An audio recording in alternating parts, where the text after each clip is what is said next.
हरि ओम।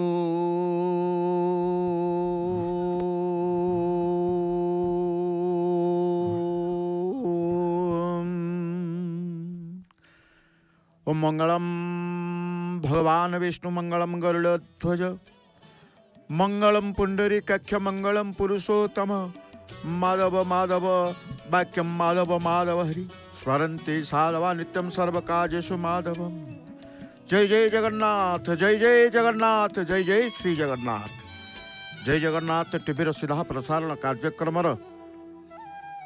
ध्वजाबंधा सेवार दर्शनर अभिलाषी हुई आपण माने बसी चुनरा सेवक आगमन करिसंती प्रभुंकर से दिव्य सेवा को संपन्न करिबा पाई समस्तंक मनरे सेवार मनोभाव समस्तंक मनरे से प्रभुंक प्रति श्रद्धार भाव आज पवित्र एकादशी कामदा एकादशी ए एकादशी व्रतधारी माने मध्य सेवार दर्शन करिथांती। एकादशी व्रत न करिथिबा भक्त माने मध्य सेवार दर्शन करिथांती।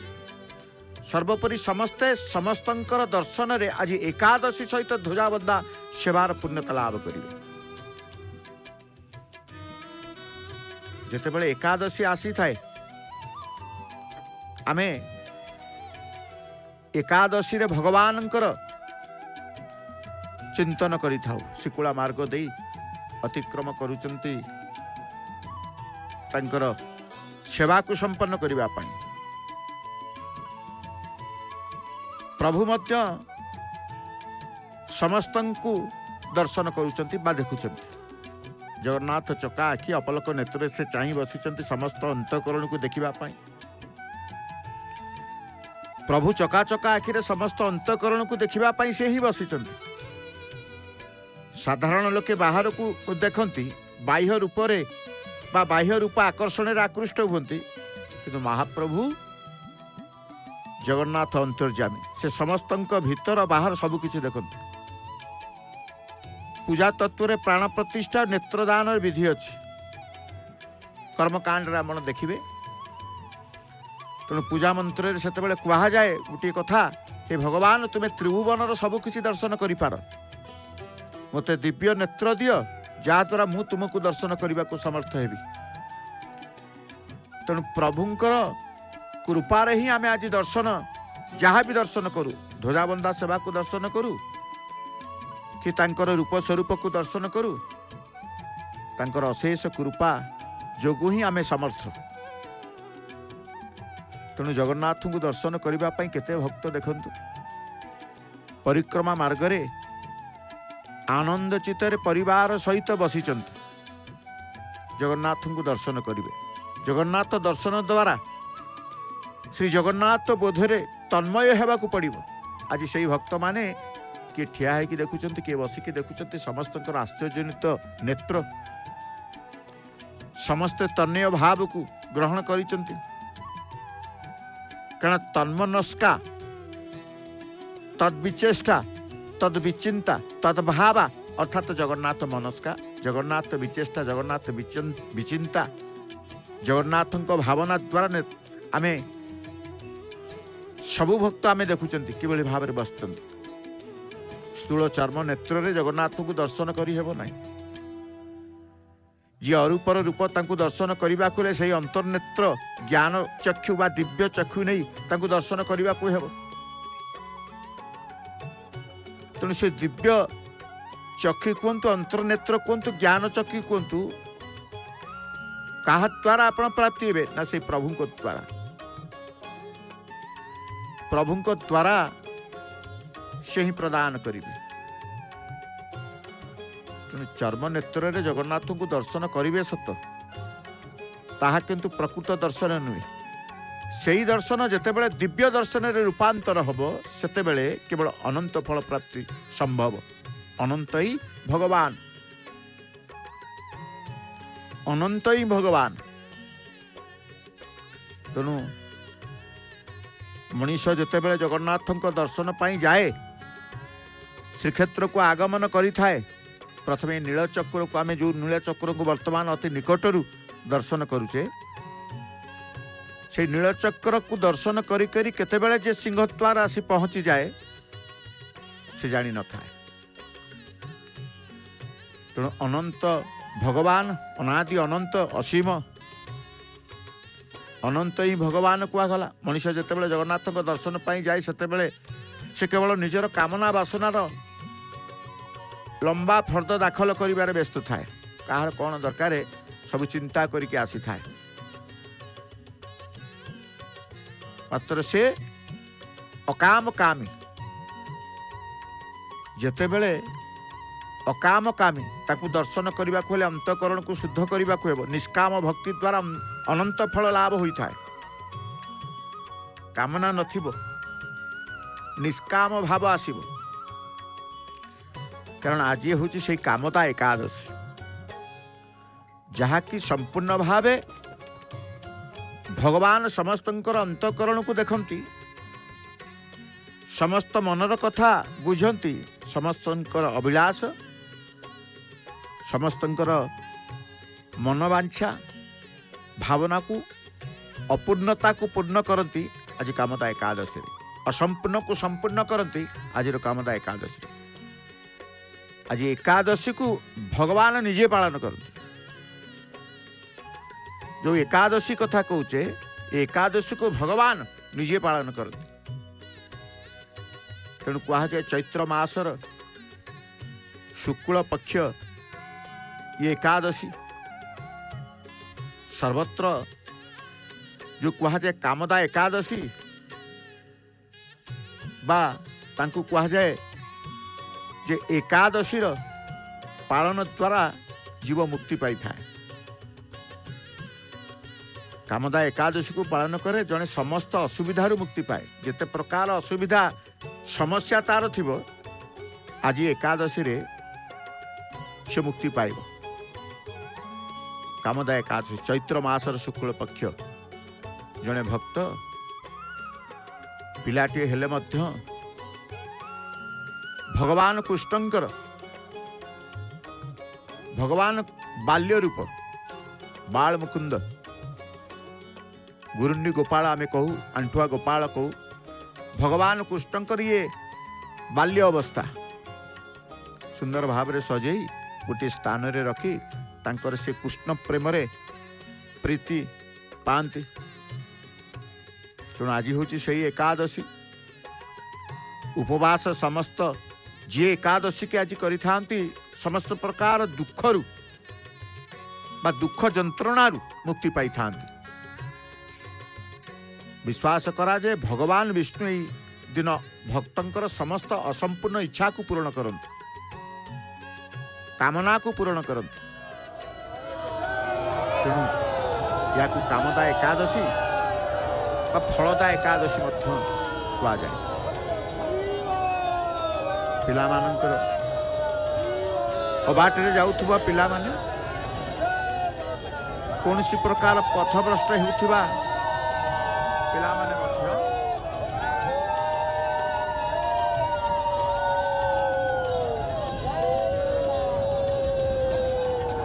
एकादशी प्रत्येक एकादशी को आसी था। प्रति एकादशी व्रत को समस्त पालन करि था। एकादशी व्रत धारी माने मध्य आज श्रीक्षेत्र को आगमन करिसंती। सेहिथि पई भक्तंकर समागम अधिकंतु अधिक आमे दर्शन करूचे। जय जयकार जगन्नाथंकर नाम जगन्नाथंकर दर्शन जगन्नाथंकर चिंतन जेतेबेले मन भितर को आसे सेतेबेले आमे भाबु ये प्रभुंकर कृपा। तेणु आम कहूँ हे प्रभु प्रत्येक जीवंत प्राणी मध्य निश्वास रूपेण प्रभु अच्छा। श्वास रूपक मंत्र सदा सर्वदा प्रभावित हो। विश्वास गोटे जो विश्वास द्वारा ही निराकार ब्रह्मंकर दर्शन सत्ता को आम अनुभव करुचे। केते भक्त केते भावना नहीं उपस्थित होइचंती किंतु प्रभुंकर जतेबेले निकटतर हेउचंती बा भावना भितरे निजकु से प्रभु को अनुभव करूचंती किभली भाव में प्रभु प्रति श्रद्धा विश्वास बढ़ी जाए यही सब दृश्य देखिले देखंतु गोटे आखि आगे गोटे दृश्य देखुचे कौन प्रतिदिन आम दृश्य देखुचे प्रतिदिन ये सब दृश्य ही मन भितर प्रभु प्रति से निराकार साकार रूप को आम दर्शन करुचे कारण जगन्नाथ तीन विग्रह हस्तपदादि शून्य जे निराकार तांको आकार रे प्रकाश करने सहज कि संभव नुह जगन्नाथ महान तत्व ये से तत्व भितर जितेबले जी भी टिके प्रभु को आंतरिकतार सहित चिंता कर देछि खाली जहाँ आम देखुचे माँ माने पिला माने समस्त अछंती से भक्तर भगवान भक्त जोटी प्रभु सेठी आम कहले महान जगन्नाथ महान तत्व श्री जगन्नाथ महान साधनार प्रतीक जने माँ चिंता करुचंती भगवान को दुख थाउ पछे प्रभु आपण को मु चिंता करी प्रभु सहित जोगसूत्र रखी जोग दर्शन जोगर मु तांको सहित रही कारण जगन्नाथ महान साधनार प्रतीक से भक्तर भगवान वेदांतिर ब्रह्म जोगीर ईश्वर तो आम कहूचे से प्रभु जगन्नाथ पदर एक गूढ़ यौगिक तात्विक तात्पर्य रही शास्त्र वर्णना करा जायछि जगन्नाथ तत्व तेणु ये प्रभु को जिते बड़े आम कहे प्रत्येक जीवंत प्राणी मध्य सी श्वास रूपक मंत्र सदा सर्वदा प्रभावित होउछि निश्वास प्रश्वास भितर प्रभुंकर स्थिति आम सत्ता को अनुभव करूँ तेणु जिते बड़े आम कहूचे श्वास ही जीवन से श्वास ही हंस पदम हंसम उदाहृतम हंस रूपी पद न रही मनुष्यर पाद चले नहीं से हंस रूपी पद बिना हाथ मध्य हले नहीं पद गोपन प्रति देह मध्य रही कहुए या गुप्त पाद तेणु ये देह ये शरीर काहापाई ना भगवान श्वास रूपी हंस ही समस्त कर्मर प्रेरक से ही श्वास माध्यम श्वास विहीन अवस्था उपलब्धि करवा देह मध्य देही को दर्शन रूप सर्वस्व देह मध्य अरूप श्री जगन्नाथ रूप अरूप साकार निराकार आम जो कहूचे रूप सर्वस्व देह मध्य अरूप श्री जगन्नाथ हाथ पाद नहीं सर्व इंद्रिय गुणाभास सर्व इंद्रिय विवर्चित से देह मध्य नित्य विराजित शरीर भितर शरीर रूपी मंदिर रे भगवान को अनुभव करवा आत्मसंतोष आसी था प्रकृत अनुभव आसी था से देह मध्य नित्य विराज सकल जगत रे से विराजित आकाश आरंभ करी सूर्य चंद्र आरंभ करी सर्वत्र तांको सृष्टि सी ही तांको भितर रहिचंती सर्वत्र विद्यमान चली माला कुर्ती पताका प्रथम गोटे पताका बांधी देवार दृश्य आम देखुचे तेणु भगवान को मंदिर देखिले ये शरीर को जिते बड़े देखिए शरीर शरीर को कहुए क्षेत्र शरीर को कहुए मंदिर जो किभली भाव में बांधा से सेवा को चेनरा सेवक संपन्न करुचंती तेणु देह मध्य श्वास प्रश्वास चलाचल चली देह मध्य नित्य विराजित सी तांकरी लागी श्वास प्रश्वास गति चली पदचलत शक्तिर प्रतीक देह मध्य श्वास प्रश्वास चलाचल चली से श्वास प्रश्वास लगी देह कर्मशील से श्वास ही जीवन जिते श्वास प्रश्वास निश्वास बंद हो जाए जीवन गला से शास्त्र कहुई प्रत्येक प्राण प्रवाह मध्य से प्राण कृष्ण जगन्नाथ को उपलब्धि होची मनीष जन्मर सार्थकता आउ किछि नाही शास्त्र वर्णित वायुर्धाता शरीण प्रत्येक प्राण प्रवाह मध्य से प्राण कृष्ण जगन्नाथ को उपलब्धि होउछि मनुष्य जन्मर सार्थकता। श्वास जगन्नाथ पद दर्शन होउछि साधना। जय जयकार भक्तमान जय जगन्नाथ जय जगन्नाथ जय जय श्री जगन्नाथ। केते आनंद से पाउछि समर्पित हो जाउछन्ति भक्त। निश्वास प्रश्वास जेतेबेले आमे कहूचे से श्वास प्रश्वास निश्वास विश्वास सबुति प्रभु प्रभु आपण सर्वत्र अछंती। आपणकर सर्वत्र सत्ता को मु अनुभव अकिंचन अधम अनुभव करुची। मो निश्वास रे आपण, मोर प्रश्वास रे आपण, मो श्वास रे आपण, मो विश्वास रे आपण, मो उश्वास रे आपण। तेणु गोटे प्रश्वास पर जन्म एवं निश्वास रे मृत्यु, गोटे प्रश्वास पर जन्म एवं निश्वास रे मृत्यु। प्रति मुहूर्त रे श्वास द्वारा जन्म मृत्यु चक्र घूरी बुलुछि नहीं। मलाकृति पताका हलदिया रंग तार भितर मध्य गोटे धला रंग। जन्म मृत्यु चक्र प्रति मुहूर्त रे श्वास द्वारा जन्म मृत्युर चक्र घूरी बुलुछि। ए श्वास माध्यम रे भगवान को जानिबा को हेबो, जगन्नाथ को दर्शन करिबा को हेबो। जे पर्यंत श्वास निश्वास प्रश्वास चली से पर्यंत संबंध संपर्क प्रभु को परम ब्रह्म सहित जोड़वा को हम। कहीं ना श्वास ही जीवन, से श्वास ही हंस। ये हंस रूपी पद न रहिले मनुष्यर पाद चले ना। से हंस रूपी पद बिना हाथ मध्य हले ना, क्रिया शक्ति पाए ना। तेणु कह जाए प्रभु बा प्रभुंकर पाई प्रभुंक जोगु ए शरीर कार्यक्षम होता है। तेणु प्रभु तुमरी दया तुमरी करुणा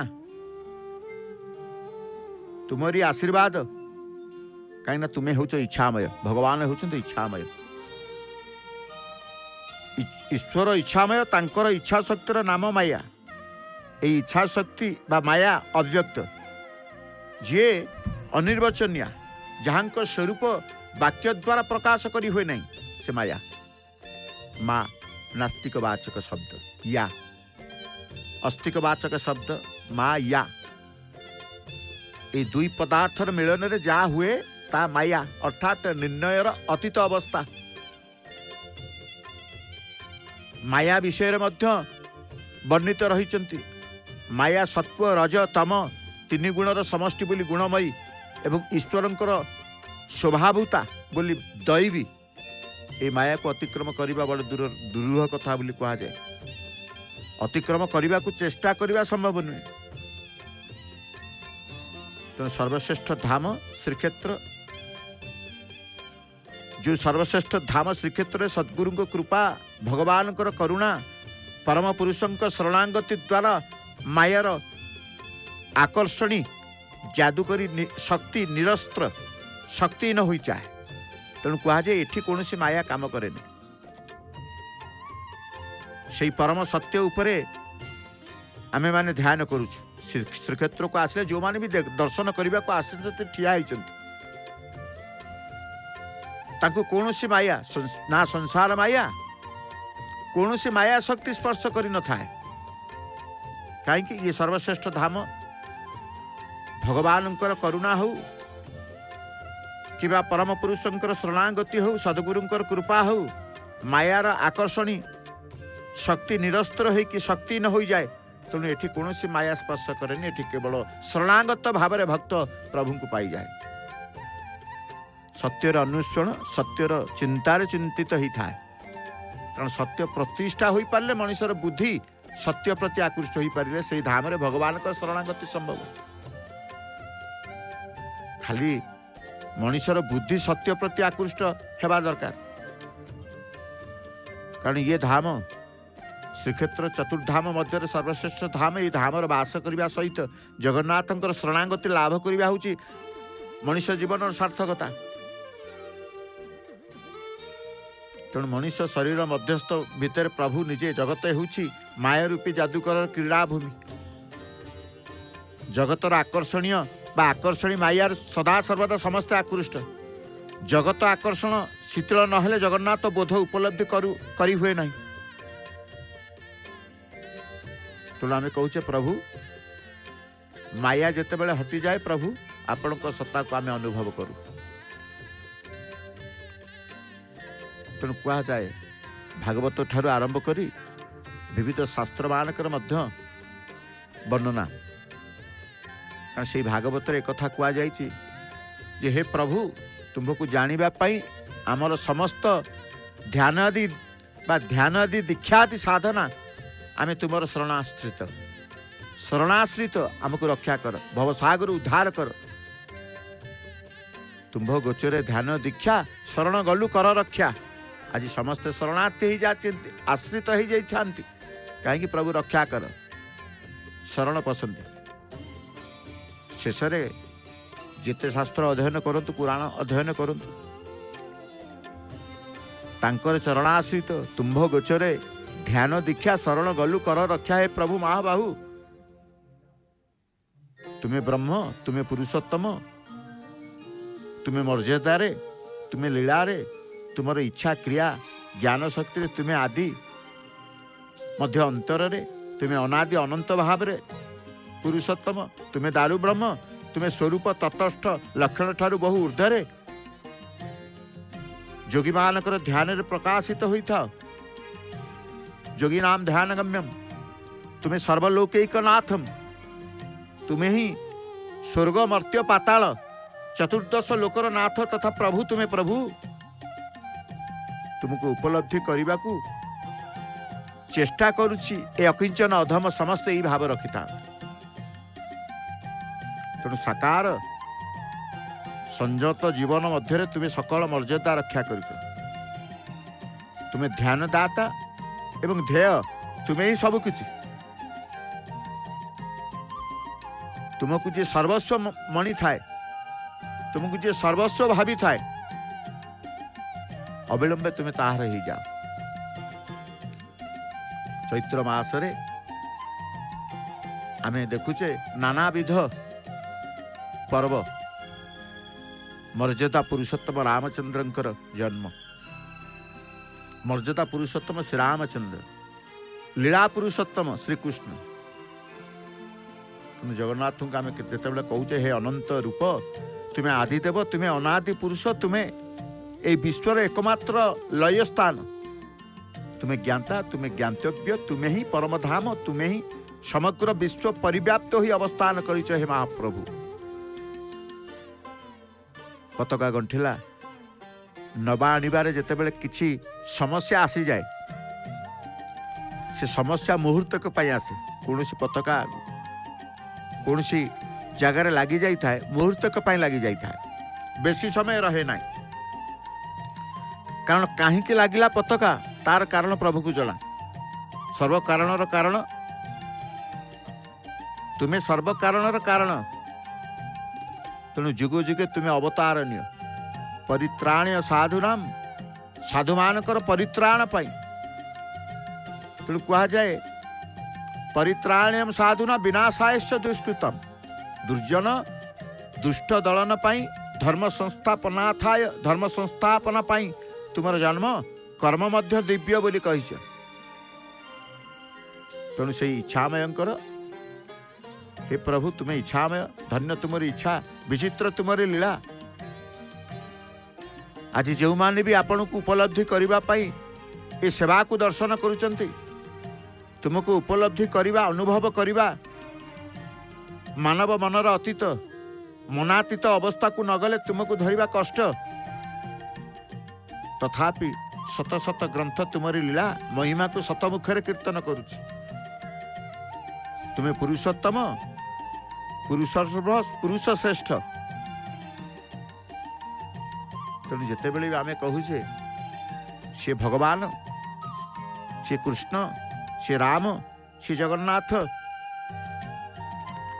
कारण तुमको भक्त श्री रामचंद्र विग्रह रूप में नीलकंदरे स्मरण करे श्री रामचंद्र विग्रह रूप में नीलकंदरे स्मरण करे से श्रीमंदिर प्रत्येक द्वार पवन सुत महाबली महावीर हनुमान द्वार रक्षक भाव में श्रीरामकर भक्त दृष्टि तुम्हें मर्यादा पुरुषोत्तम श्री राम जोई राम सोई जगदीशा प्रमाणित तो महाप्रभु कर कहीं श्रीमंदिर महाप्रभु जन्म उत्सव प्रभु श्रीरामकर कर सिंहद्वार सम्मुख में केते भक्त देखिले आज समस्ते आसी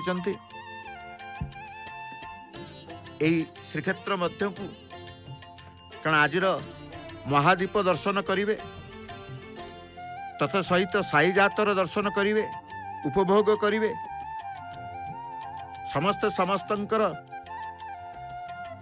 दर्शन भाव को नहीं आगमन करिसेंती श्रीक्षेत्र मध्य को आपण माने मध्य घरे बसी प्रतिदिन भली आज भी मध्य जय जगन्नाथ टीवी रे ध्वजाबंधा सेवा को दर्शन करुचंती प्रस्तुत होउचंती कर्णिका निकट को जीवा पाई चुनरा सेवक यात्रा आरंभ कले मध्य भाग रे द्वितीय पाद तृतीय पाद रे कर्णिका रे रहिबो कारण पाद देश शीर्ष देश होउची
दर्शन भितर आप प्रभुंकर कृपा करुणा पाइबा सहित प्रभुंक प्रति विश्वास आपणकर आज पवित्र कामदा एकादशी आप समर्पित होती आज पुणी रात्र एकादशी महादीप दर्शन करेंगे आज एकादशी महादीप दर्शन आज करेंगे आज पुणी रात्र साई जातर विविध प्रकार नृत्य को उपभोग करेंगे तेणु बहु भक्त आज अपेक्षा करें तेणु यही समय जिते ध्वजा परिवर्तन चली देखुंट यही समय यही मुहूर्त को आपण ही अपेक्षा करिथा संपूर्ण उलागी करिसंती आज उलागीर सेवा जितेबाला पतित पावन पताका उलागी हुए उलागीर सेवा संपन्न होता है एवं पतित पावन पताका जितेबाला ध्वजा स्तंभ लगी वर्तमान लगी है जितेबाला लगी हम आज पताका लगी हम पूर्णांग हो ए पर्यंत अपूर्ण असंपूर्ण रही ध्वजावदा सेवा संपूर्ण पूर्णांग करेंगे जिते पतित पावन पताका आज लगी हम यही समय आज तिथि आज मुख्यदा एकादशी जो माने ए समय को प्रभु को चिंतन कर दर्शन करी सब असंपूर्ण पूर्णता बा असंपूर्ण कार्य पूर्ण होता है अभाव जनित विविध प्रकार अभाव जनित समस्या मुक्ति पाई था चली ध्वजा बंधा सेवा तेणु भक्तों अनुरोध क्रमे जय जगन्नाथ टीवी रे भक्तों अनुभूति कार्यक्रम गोटे घंटा परिवर्ते 2 घंटा सकाल 7टा 9टा पर्यंत संध्या 7टा रात्र 9टा पर्यंत मध्याह्न 12:30 1:30 पर्यंत अरुणस्तंभ निकट प्रसारित करा जाउछि। प्रतिदिन महाप्रभुंकर पहुल पूर्व श्रीमंदिर गुंजरित हुए पवित्र मधुर श्री गीत गोविंद प्रत्येक दिन रात्र 11टा ठार शुणु नमिता अग्रवाल सुमधुर कंठर स्वर गीत गोविंदर अपूर्व मूर्छना आ विलंबित रात्र जाए देखो महाप्रभु पौड़ मित्र सीधा प्रसारण केवल आपण प्रिय जगन्नाथ टीवी।